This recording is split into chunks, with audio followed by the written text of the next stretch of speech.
하나님 말씀 사사기 1장입니다. 사사기 1장 1절에서 15절까지 말씀입니다. 구약성경 360페이지입니다. 360페이지 사사기 1장 1절에서 15절까지 말씀. 우리 한 절씩 읽겠습니다. 제가 먼저 한 절 읽겠습니다. 여호수아가 죽은 후에 이스라엘 자손이 여호와께 여쭈이르되 우리 가운데 누가 먼저 올라가서 가나안 족속과 싸우리까? 여호와께서 이르시되 유다가 올라갈지니라. 보라, 내가 이 땅을 그의 손에 넘겨주었노라 하시니라. 유다가 그의 형제 시므온에게 이르되 내가 제비 뽑아 얻은 땅에 나와 함께 올라가서 가나안 족속과 싸우자. 그리하면 나도 내가 제비 뽑아 얻은 땅에 함께 가리라 하니 이에 시므온이 그와 함께 가니라.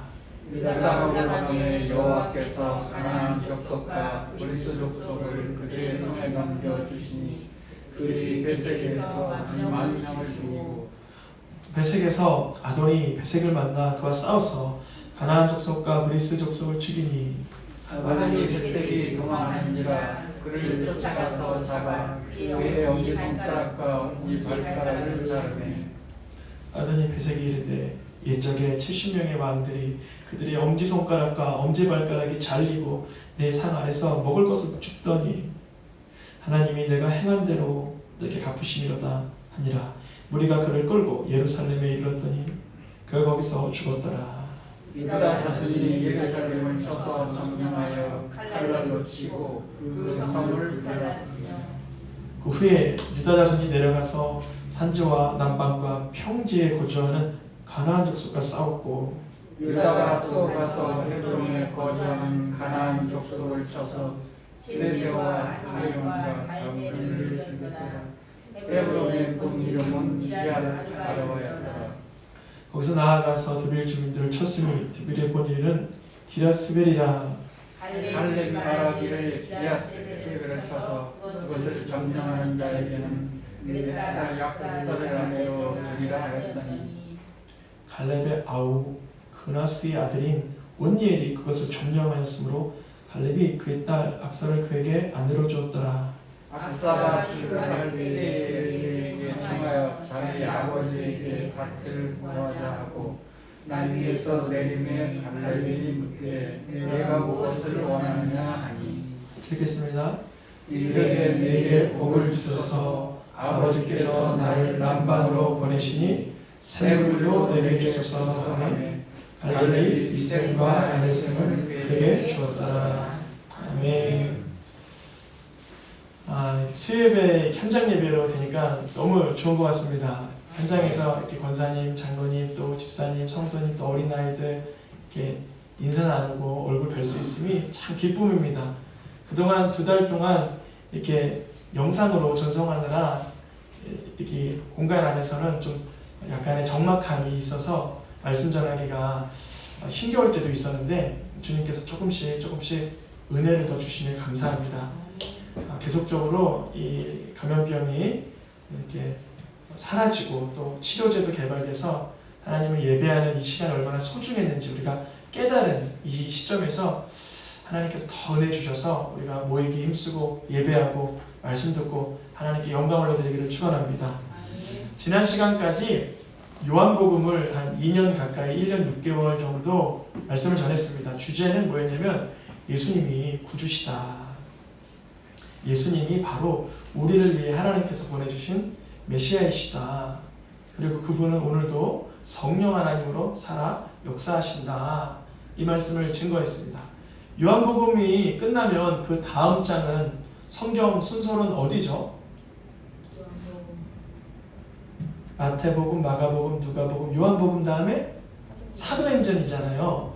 그래서 원래는 요한복음이 끝나면 예수님을 구주로 만난 사람들이 어떻게 성령 받아 살아가는지 사도행전을 보면 이어가는 흐름이 맞아요. 그래서 참 좋은데 주님이 저에게 이렇게 계속 주시는 마음이 구약에서 사사기를 좀 봤으면 하는 마음을 주시더라고요. 왜 그러냐면 여러분 요한복음에서 예수님이 십자가에서 죽으시고 부활 승천하신 뒤에는 사도행전에서 1장에서 예수님이 잠깐 40일 동안 제자들에게 이렇게 가르쳐 주시는 부분은 등장하지만 나머지 부분 예수의 영이 등장을 하기도 하고 하지만 결국 예수님의 제자들 사도들이 그 예수님께 받은 하나님의 말씀 그 복음을 붙들고 성령 충만한 가운데 하나님의 사람으로 살아가는 모습입니다. 우리가 오늘부터 쭉 이어가려고 해서 보는 사도행전 사사기는요 누가 그 전에 전장에 성경의 본문이냐면 창세기, 출애굽기, 레위기, 민수기, 신명기, 여호수아가 먼저 하나님의 말씀을 좌로나 우로나 치우치지 않으려고 수고하면서 그렇게 가나안을 입성을 시켜놓고 여호수아가 죽습니다. 그리고 나서 시작되는 것이 오늘부터 이루어질 사사기예요. 그러니까 분위기가 조금 비슷해요. 사도행전도 하나님의 구원자이신 하나님의 아들이신 성자 예수 그리스도께서 부활 승천하신 뒤에 12사사들이 하나님의 말씀대로 살아가는 모습이고 사사기도 여호수아를 통하여서 좌로나 우로나 치우치지 않는 하나님의 말씀대로 정도를 걸어가는 지도자를 만났던 많은 12 이스라엘 지파에서 12사사가 등장해서 어떻게 하나님의 구원을 이루어가고 때로는 실패하였는지를 보여주는 성경이에요. 그래서 우리가 사사기를 볼 때 때로는 사도행전하고 견주어서 봐도 좋고요. 사사들을 볼 때 12사사를 볼 때 예수님의 아주 극히 단면적인 부분이 살짝 보이기도 합니다. 사사들이 온니엘을 제외하고는 이야기가 많이 나온 사사들은 대부분 허점이나 단점이나 그들의 그 잘못된 면모가 많이 드러나기는 해요.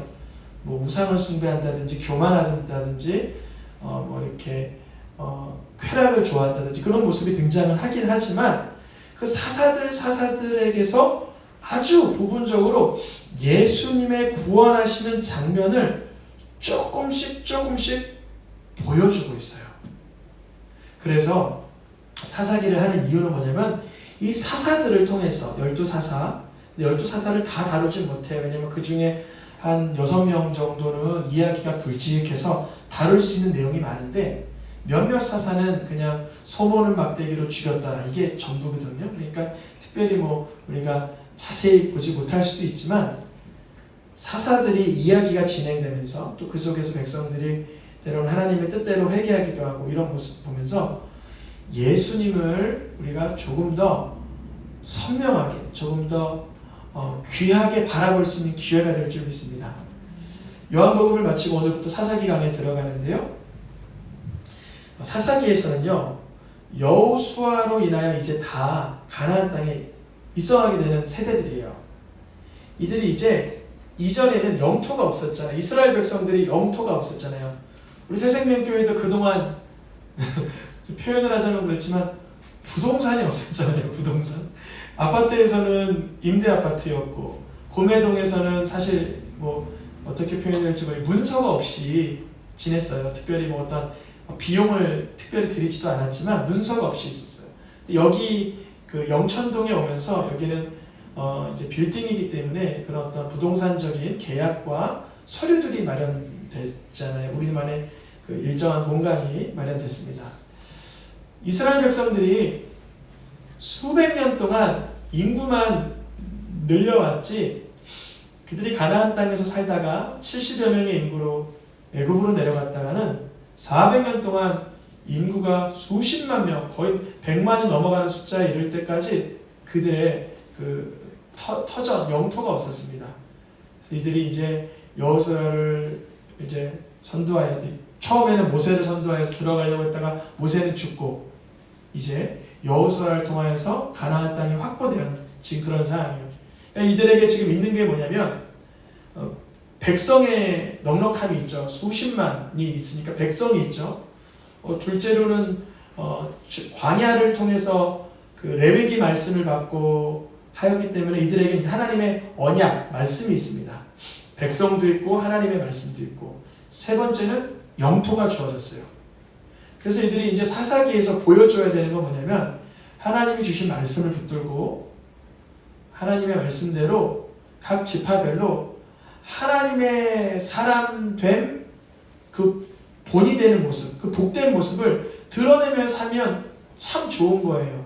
이제 그러면 하나님의 나라가 이 땅에서도 그림자적으로 어느 정도 이방 민족들에게 보여줄 수 있는 기회가 찾아온 거예요. 우리가 사사기를 뭐 다들 경험해봤지만 사사기의 상황은 그렇지 않죠.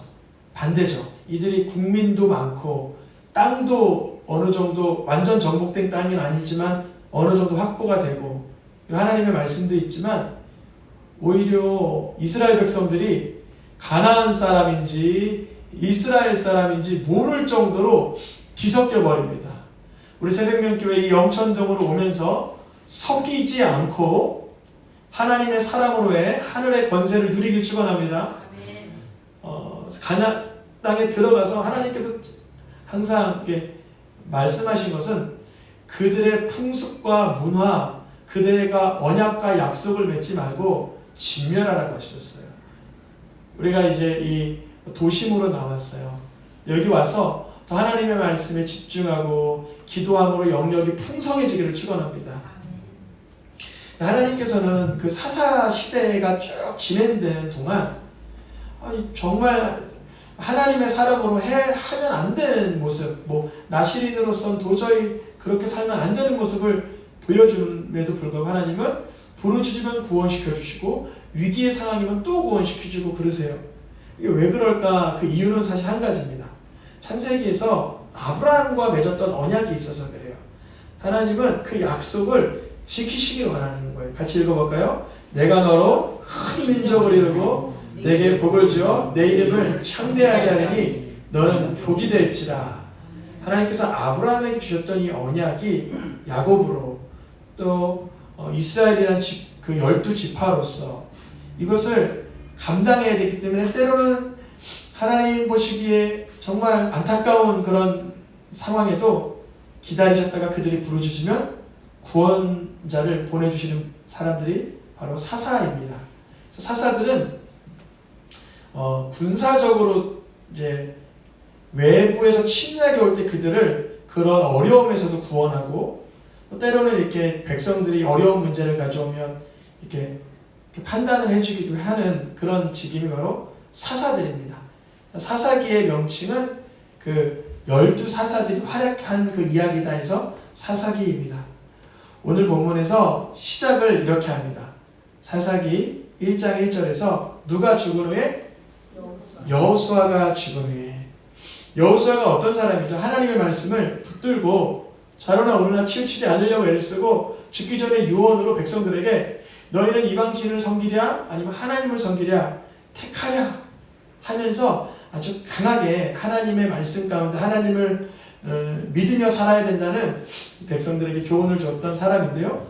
그가 죽은 후에 이제 하나님의 말씀대로 살려고 이스라엘 자손이 물어봅니다. 이제 가나안 정복 전쟁이 시작되니까 누가 먼저 싸우러 올라가면 좋겠습니까? 그러니까 하나님께서 누가 먼저 올라가라 그러냐면 유다 지파가 먼저 올라가라 그래요. 그래서 오늘 본문에 보면 유다 지파가 시므온 지파와 힘을 합세하여서 진격을 합니다. 그렇게 시작이 사사기의 시작이 굉장히 이렇게 좋게 시작을 합니다. 밝은 모습으로 시작을 해요. 그 유다 지파에는 누가 있었죠? 갈렙. 여러분 혹시 갈렙이라고 들어보셨죠? 여호수아는 죽었지만 지금 누가 살아있어요? 갈렙이 살아있어요. 그래서 저에게 주신 좋은 영적인 관점은 뭐냐면 믿음의 어른이 있는 그 지파를 주님도 쓰시는 거예요. 그 유다 지파의 갈렙이 또 갈렙의 또 자신의 딸을 들여서라도 끝까지 하나님의 말씀, 하나님의 역사를 이뤄가려고 수고하지 않습니까? 그런데 이러한 유다 지파가 이 사사기 끝장에 가면은 달리 쓰임을 받습니다. 사사기 우리가 강해로 끝까지 가긴 할 테지만 먼저 끝에 부분을 보면 동일한 질문이긴 한데 좀 달라지는 질문입니다. 같이 읽어보겠습니다. 우리 중에 누가 먼저 올라가서 베냐민 자손과 싸우리까? 아까 전에는 누구랑 싸운다 그랬어요? 가나안 족속과 지금 싸우려고 분명히 주신 언약이 있고 말씀이 있고 악한 풍습이 있는 족속이니까 누가 직면해야 되겠습니까? 이거는 하나님은 선과 악, 또 하나님께서 심판하시는 주님이시기 때문에 우리가 이해가 돼요. 그런데 사사기 20장에 가서는 이스라엘 지파가 누구랑 싸우려고 그래요 지금? 베냐민 지파. 이스라엘 나머지 지파 11지파가 베냐민 지파와 싸우려고 하는 거예요. 여러분 사사기를 읽어보신 분들은 아시겠지만 왜 이런 사건이 일어난 줄 아시죠? 레위 사람이 자신의 첩을 이렇게 여관에서 묶는데 베냐민 사람들이 아주 악한 짓을 했잖아요. 그래서 그 사건을 11지파에 알려줬더니 다들 들고 일어나는 거예요. 일어나서 이렇게 악한 짓을 어떻게 우리 이스라엘 그 형제들 가운데 행할 수 있느냐 해서 나머지 지파가 베냐민 지파와 싸우려고 이렇게 목소리가 높여진 것입니다. 어때요? 이 장면이 우리에게 은혜가 됩니까? 은혜가 되지 않죠. 내분이 일어나는 것이고 오히려 정말 진멸해야 될 저 이방 민족의 그 악한 문화를 답습을 해서 그 안에서 내분이 일어나는 것입니다. 그래서 이때도 유다가 먼저 올라가라 주님 이렇게 말씀하셨지만 11지파가 그 한 지파 베냐민 지파에게 패합니다. 두 번째 또 물어봤는데 11지파가 그 한 지파에게 또 패합니다. 이들이 얼마나 괴로웠는지 베냐민 지파가 뭐 싸움을 잘했나 보죠. 그래서 너무나 괴롭고 쓰라려서 하나님 앞에 이제 회개하고 하나님 앞에 예배하면서 다시 물어봐요. 주님 우리가 이번에 또 두 번째 졌는데 세 번째 또 나아가 싸워야 됩니까? 이번에 나아가라. 내가 이번에는 너에게 붙이리라 그러시는 거예요. 그러니까 사사기의 끝장 가면서 오히려 하나님의 말씀대로 아주 복되게 시작된 그 유다 지파가 자기 형제, 자기 동족을 치는데 쓰임을 받기도 합니다. 사사기를 들어가면서 전체 사사기의 이야기를 먼저 한번 잠시 보고 가려고 하는데요. 사사기 잘 보이세요 글씨가? 아 다행이네요. 이거 안 보일 거라고 생각을 했는데 이스라엘 사사들 12사사가 나온 데가 중심 이야기예요. 중심 이야기. 그러니까 중심 이야기가 가장 중간에 있죠. 중심 이야기니까 3장부터 16장까지가 중간에 나온 12사사들 온니엘로부터 시작해서 삼손까지의 사사들의 쭉 이야기입니다. 그래서 온니엘 사사가 이렇게 구원했다. 드보라 사사와 또 함께 갔던 바락 또 야엘이 이렇게 이스라엘을 구원했다. 기드온이 이렇게 구원했으나 그의 아들 때에 가서 이러했다. 또 입다. 삼손까지 중간에 사사들의 이야기가 있고요. 사사들의 이야기만 나온 것이 아니라 마지막 17장 이후에 보니까 레위 지파의 특별한 사건이 두 번 나옵니다. 하나는 미가라는 청년의 집에서 레위 사람이 우상을 섬겨주면서 하나님을 경배해야 되는데 우상 신장과 함께 있는 레위 한 사람이 등장하고요. 또 한 사람은 경건하게 살아야 되는데 첩을 들여서 아까 얘기했던 베냐민과의 그 싸움을 일으킨 그 사건에 그 첩을 들인 레위의 이야기가 나와요. 사사기가 사사들만의 이야기가 핵심이긴 하지만 끝부분에 가서는 레위 이야기를 한번 반복합니다. 그 이유는 뭐냐면 이거예요. 사사들이 물론 하나님의 손에 붙들려 구원하기도 하고 때로는 타락해서 넘어지기도 했는데 결정적 요인 가운데 하나가 뭐냐면 레위 지파 사람들이 말씀을 제대로 가르치지 못했을 것이다 라는 것을 여운을 두고 있는 거예요. 레위 사람들이 경건한 모습을 보여주지 못하고 또 하나님만 섬기는 모습을 보여주지 못하고 미가의 집에서는 우상을 섬기고 있고 또 이 아까 11지파와 베냐민 지파의 싸움 속에서 첩을 들여서 그 첩을 자신이 보호해주지 못하고 이렇게 해침을 받게 바깥으로 내밀치고 그 시체를 12조각을 내고 하는 이 레위 사람들의 심각한 부패상을 보여주는 거예요. 그런데 그럼에도 불구하고 사사기는 하나님의 구원 역사 가운데 있다는 거예요. 이게 신비로운 거예요. 너무 신비로운 거예요. 마치 호세아처럼, 호세아서에 보면 호세아 선지자의 아내가 어때요? 경건합니까? 그렇지 못하잖아요. 그런데 하나님께서 호세아에게 주신 메시지가 있어요. 가서 사랑하라. 은혜를 베풀라. 가서 데려와라. 내가 이스라엘 백성을 향한 마음이 그러하노라. 보여주시려고, 알려주시려고. 그러니까 우리가 오늘 요한복음을 끝내고 성령 충만한 행정인 사도행전을 잊지 못하였지만, 따로 읽으셔도 좋지만, 사사기로 들어감에도 불구하고 하나님의 구원 역사는 함께 하신다는 거예요. 세미하게 그 겁쟁이 기드온을 쓰시고 정말 그 쾌락 좋아하던 삼손을 쓰시고 하시면서 히브리서 보세요. 히브리서에서 이들 사사들을 믿음의 사람으로 인정합니다. 한번 잠깐 보시겠어요? 11장 히브리서 제가 앞에는 준비 못했고요. 11장 32절 읽어보겠습니다. 11장 32절 같이 읽어볼까요? 히브리서 11장 32절 같이 읽어보겠습니다. 366페이지입니다. 같이 읽어보겠습니다. 내가 무슨 말을 더하리요? 기드온, 바락, 삼손, 입다, 다윗 및 사무엘과 선지자들의 일을 말하려면 내게 시간이 부족하리로다. 믿음으로 행한 사람들의 이야기를 하고자 하는데요. 기드온도 그의 말년에 좀 이렇게 에봇을 만들어놨다가 백성들에게 우상이 되는 일도 있었고, 자식을 많이 낳아놓고는 제대로 말씀으로 가르치지 못하는 모습도 보여주고, 여러 사사들이 인간적인 연약한 모습들이 다 보여요. 저는 그런 마음이 있어요. 우리가 예수님을 구주로 믿고 성령의 충만한 가운데 살아가는 게 가장 훌륭한데요. 때로는 우리에게서 안 좋은 열매가 나올 때가 있어요. 분명히 그렇습니다. 어떤 사람은 다른 사람 보기에 참 안 좋은 열매가 나올 수도 있고, 어떤 사람은 다른 사람 보기에는 아무도 모르나 스스로 속에서 알고 있는 것도 있을 수 있고요. 사사들 같은 경우는 백성들의 그 외부 침략으로부터 압제해서 구원을 해놓고 나서는 자신의 삶의 어떤 사적인 어떤 문제마다 하나님의 뜻대로 결정하지 못하는 부분들을 발견하게 됩니다. 그럼에도 불구하고 하나님은 그 구원자들을 긍휼히 여기시고 또 이스라엘 백성을 불쌍히 여기시고 구원을 이끌어 가신다는 거예요. 그런데 이 12사사들이 진행될 때 반복되는 패턴이 하나 있어요. 한번 그림을 볼까요? 첫째는 백성들이 하나님의 말씀 가운데서 벗어나요. 그걸 뭐라 그러죠? 죄라 그래요. 그래서 이방 민족이 더 강해져요. 그래서 압제를 당할 때 너무 힘드니까 하나님 죄송해요 부르짖게 돼 있어요. 기도합니다. 근데 그때 하나님은 불쌍히 여기셔서 또다시 구원해 주세요.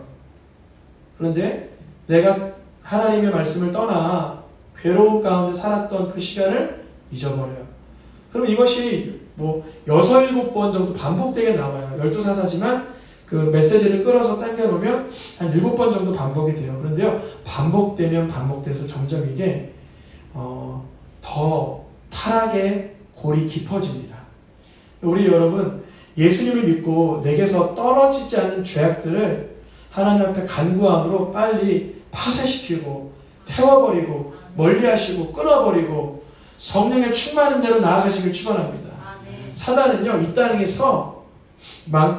땅에서만큼은 하나님의 복을 못 누리게 하려고 애를 써요.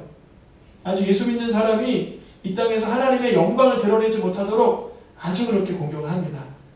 그때 우리가 하나님, 내가 말씀 벗어나는 인생을 살아봐서 알지만 그때마다 괴로움이 없습니다. 기쁨이 없었습니다. 주여, 내가 하나님의 말씀을 벗어나는 인생에서 다시 반복적으로 그렇게 살기보다 이제는 이전 것이 지나갔습니다. 이미 지었던 죄가 많습니다. 이미 그걸로 충족합니다. 이제 주의 거룩함에 참여하자 해 주옵소서 구하시길 축원합니다. 이스라엘 백성들은 그걸 알지 못하여서 그 사사시대를 좀 암흑기라고 합니다. 여러분, 근데 사사기와 같은 시대에 쓰여진 성경이 하나 있는데 뭘까요? 사사기 다음에 나오는 룻기라고 사사기와 동일 시대에 쓰여진 거예요. 예사라기를 기드온 시대로 추정을 해봅니다. 기드온 시대 정도로. 근데 그 시대에 흉년이 있었잖아요. 기드온 시대 때. 그래서 숨어서 타작하고 그랬었잖아요. 그래서 룻이 이방 여인이지만 나오미가 모압으로 도망갔다가는 누굴 만나요? 그 룻을 만나게 되잖아요. 그 암흑기에 하나님은 또 한 사람을 이방인이지만 또 중보시키시고 오히려 이스라엘 사람들은 하나님의 말씀에서 벗어나고 있는데 나오미를 통하여서 하나님의 말씀에 들어오는 사람들을 만들어내시는 거예요. 놀라운 빛이죠. 어두우면 어두울수록 빛이 강하게 느껴지는 것처럼 룻의 증손주가 누구죠? 다윗이죠. 룻의 아이가 오벳인가요? 그 다음에 이세, 그 다음에 다윗 이렇게 되잖아요. 증손주잖아요. 다윗을 여러분 읽어낼 때요. 이런 관점을 가지면 좋아요. 사사 시대에 레위인들도 다 어떻게 된 상태라고요? 많이들 타락한 상태. 근데 그런 가운데 심지어 사무엘의 아들들까지도 어떤 상태예요? 완전히 사무엘이 자녀들을 사사로 세우려 하는데 백성들이 막아섰던 거잖아요. 그러한 와중에 다윗이 하나님을 그렇게 사모했던 거예요. 너무 놀랍죠? 사사시대 관점으로 다윗을 보고 있으면 우리 이렇게 생각할 수 있잖아요. 사울 왕이 초대 왕이고 왕정시대 두 번째 정도니까 안락하게 다윗이 자기 왕권을 누릴 수 있었을까? 그게 아니었다는 거죠. 오히려 사사시대적인 그 관점으로 다윗의 입장을 봐줘야 된다는 거죠. 그래서 우리가 이 사사들이 어디서 활동했나 전체적으로 한번 먼저 지도를 한번 보면요. 오른쪽에 여러분 보시기에 오른쪽에 네모 박스들이 잔뜩 있는데 글씨는 안 보이실 것 같아요. 이거 보이세요? 이렇게 보면 첫 번째 사사 유다 지파에서 온니엘, 그리고 마지막 사사 삼손까지 여러 지파에서 사사들이 등장을 합니다. 하나님께서는 다양한 곳곳마다 약한 자들도 들어서서요. 때로는 약간 불량배 같은 약간 좀 싸움꾼 같은 그 왜 누구죠? 입다 같은 사람도 쓰세요. 하나님께서는 다양한 사람의 은사를 쓰세요. 그러니까 여러분 때로는 내가 왜 이렇게 소극적이지? 내가 왜 이렇게 외향적이지? 이런 것 때문에 걱정하지 마세요. 하나님 그 색깔대로 쓰십니다. 때로는 작은 목소리의 사람, 때로는 큰 목소리의 사람, 때로는 가냘픈 사람, 때로는 여자도 쓰시잖아요. 그 뭐죠? 시스라 때려주기 야엘, 그분은 우유 좀 마시세요. 그리고 때려주기잖아요. 그래서 하나님의 일을 하면서 때로는 어린아이, 또 장로님, 또 처음 오신 성도님, 또 오랫동안 기도하신 분들의 기도를 하나님 다양하게 쓰시는 줄 믿습니다. 이들을 통하여서 하나님께서는 이 가나안 족속의 7 족속이라고 하는데 세세하게 보면 더 많죠. 대표적인 족속이 가나안 땅의 가나안 족속, 아모리 족속, 히위 족속, 헷 족속 이렇게 있는데 때로는 이스라엘 사람들을 형제 국가, 그러니까 이스라엘의 형제가 누구죠? 에돔이 형제잖아요. 야곱의 그 에서가 바뀌어서 에돔이고 또 옛날로 더 거슬러 올라가면 모압 암몬도. 그래서 친족이죠. 친족의 아이들이죠. 그러니까 이런 데서 또 압박도 받고 해요. 이런 데서 사사들이 어떻게 하나님께 쓰임받나. 오늘 본문 하나만 먼저 말씀드리면 이스라엘 지파의 유다 지파가 먼저 올라가라 해서 올라갔더니만 아도니베섹이라는 아주 못된 왕이 있었어요. 근데 그 왕이 뭐라고 고백해요?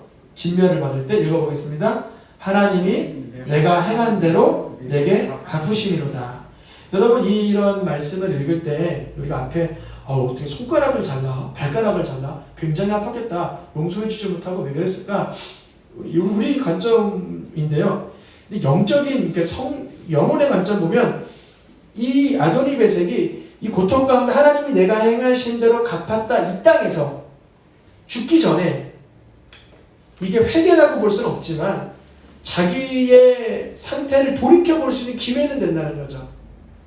때로는 시편 73편 말씀처럼 이 땅에서 아무 고통 없이 하나님 모르고 죄 지으면서 사는 것이 더 불쌍할 수도 있습니다. 우리가 성령 받고 영안이 열리면 이 장면이 맞아요. 고통스럽죠. 엄지발가락 잘리고 엄지손가락 잘리면서 얼마나 아프겠어요. 얼마나 비참하겠어요. 근데 이 사람이 깨달은 건 이거예요. 내가 예전에 70명의 왕들을 다 내 앞에서 비굴하게 만들었었는데 이게 주석에 보니까 이 아도니 베섹이 허풍덩거릴 수도 있겠다 그러더라고요.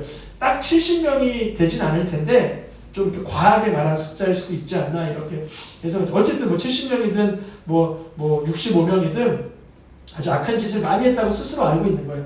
자기의 어떤 그런 것을 높이기 위해서 사람들을 다 막 상안에서 막 그거 주워먹게 만들고 그랬던 자예요. 근데 그 사람을 유다 지파가 그 예루살렘 지역 그 땅을 진격할 때 이 아도니 베섹을 심판을 하나님께서 그 과정을 통해서 하시는 거예요. 예전에 하나님께서 이런 말씀하셨어요. 아직 가나안의 죄가 다 차오르지 않았기 때문에 그때까지 좀 기다려야 되겠다 그러셨어요. 때로는 인간이 죄를 지을 때요 아무 반응이 안 일어날 때 하나님의 심판과 진노가 안 일어날 때 그때 사실 더 깨어야 되는 것입니다. 내가 죄를 범할 때 하나님께서 사실은 참고 계시는 걸 수도 있다는 것입니다. 이 유다 지파에 갈렙이 있었기 때문에 믿음의 전쟁을 잘할 수 있다고 그랬잖아요. 이 갈렙이 뭐라고 말해요? 노란 글씨를 보겠습니다. 갈렙이 그의 딸 악사를 그에게 아내로 주었더라. 갈렙은요, 이때 나이가 만약에 85세나 90세라고 했을 때 기력이 없잖아요. 본인의 힘으로는 도무지 하나님의 이 전국 전쟁, 하나님의 역사를 이뤄갈 수 없으니까 곰곰이 생각하다가 방법을 하나 찾아냈어요. 누가 있어 자신에게? 악사 딸이 있어요. 이 딸을 들여서라도 하나님의 과업, 하나님의 이 역사를 이뤄가고 싶은 마음이에요. 여러분, 우리에게 이런 사모함이 있기를 원합니다. 이런 갈망이 있기 원합니다. 여러분, 우리 때에 완전한 새생명교회 형태가 일어나야 될까요? 그렇지 못할 수도 있겠죠. 우리 이 아이들이 하나님의 말씀을 먹고 성령에 충만하여 기도하여서 다음 세대에 어떠한 교회 공동체의 모습으로, 선교 공동체의 모습으로 하나님의 자녀된 삶으로 살아가면 더 복되지 않을까요? 이 갈렙이 묻습니다. 너가 무엇을 원하느냐 물어봤을 때 이 딸이 이렇게 얘기해요. 저에게요 샘물도 주세요. 밥도 주시는 것도 좋은데 샘도 주세요. 그 이유는 뭘까요? 샘이 있어야만 물을 마시고 물을 대고 살아갈 수 있다는 거예요. 여러분, 여기서 퀴즈입니다. 이 자녀들, 이스라엘 백성들의 자녀들이 샘물도 필요하고 밭도 필요한데 정말 필요한 게 뭐였을까요? 하나님의 말씀으로 훈육받는 거였어요. 그게 정말 중요해요. 왜 정말 중요했냐면요, 다음 장에 가서 이렇게 얘기해요. 노란 글씨 읽어보겠습니다. 그 후에 일어난 다른 세대는 여호와를 알지 못하며 여호와께서 이스라엘을 위하여 행하신 일도 알지 못하였더라. 이게 무슨 뜻이냐면 갈렙 때까지는 또 온니엘 때까지는 하나님의 하신 일, 하나님에 관하여 하나님의 역사를 경험했던 자들이에요. 근데 그 후대에 밭도 주고 윗샘물 아랫샘물 다 받았건만 말씀을 받지 못했다면 얼마나 끔찍합니까? 이 사사기가 그렇게 흘러간다는 것. 땅을 얻기에는 때로는 적군이 무서워서 하나님 신뢰하지 못하고 도망가는 것. 하나님의 뜻대로 살아야 되는데 말씀을 배우지 못해서 레위 지파가 부패하여 그렇게 살아내지 못하는 것. 이런 모습이 반복되지만 그 속에서도 하나님은 구원의 역사를 이루어 가신다는 것. 저 여기에서 소망이 어디 있다라고 보냐면요, 사사기는 암흑기다 이렇게 표현할 수 있지만 암흑기 가운데도 하나님이 역사하신다. 하나님은 그 가운데도 연약한 자들을 들어 쓰신다. 그리고 하나님 스스로 하나님 영광 받기 원하신다. 저는 그 관점으로 사사기를 쭉 읽어가려고 합니다. 그 속에서 하나님의 손길, 하나님의 역사가 어떻게 일어나고 또 구주 예수 그리스도의 면모는 어떻게 우리에게 드러나는지 계속적으로 사사기를 통해서 우리가 깨닫고 누리기 원합니다. 이 시간 찬양하며 기도하겠습니다.